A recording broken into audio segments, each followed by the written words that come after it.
spoštovani delegati in delegatki, Rusnaci, Ruskinji. Ja povzem kratko, poneže думаю, že Rusnaci ľubia robiť, takže co menej bešedi veci roboty.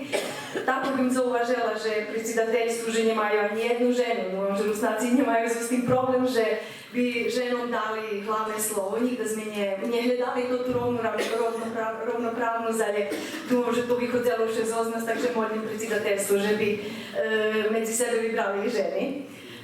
Ja, jak znáte, poslanica u Narodnej skupštiny Republiky Srbiji.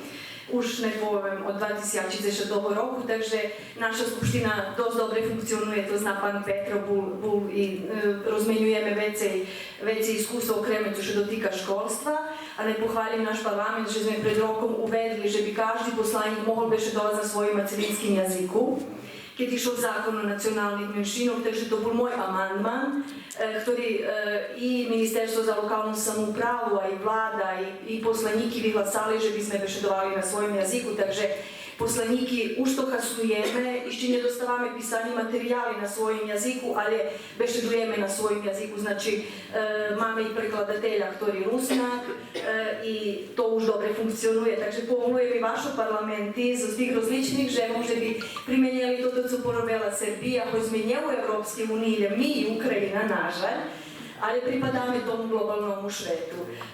Budzi ostać Rusnak mieszkajszy nie było miejsce tym globalnym Švece baš Češko.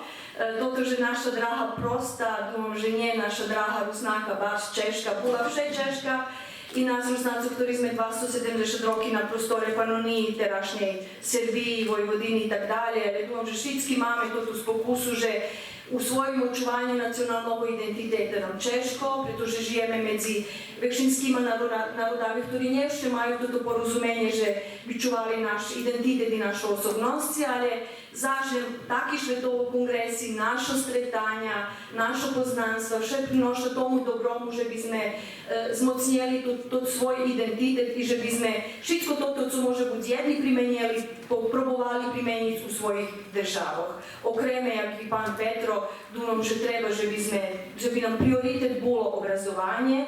U Srbiji máme nacionalni sovjet Rusnacov, ktorý najpomali parlamenti nacionalnih menšinov, to majú i Rusnaci.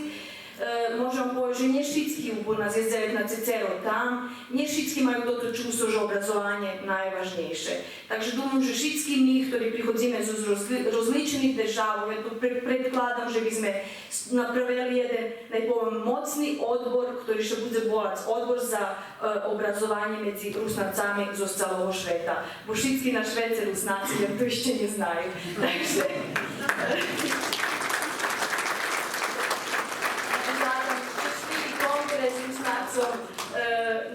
najše odrimaju, žadam im, že bi mali dobru energiju i že bi čuvali identitet.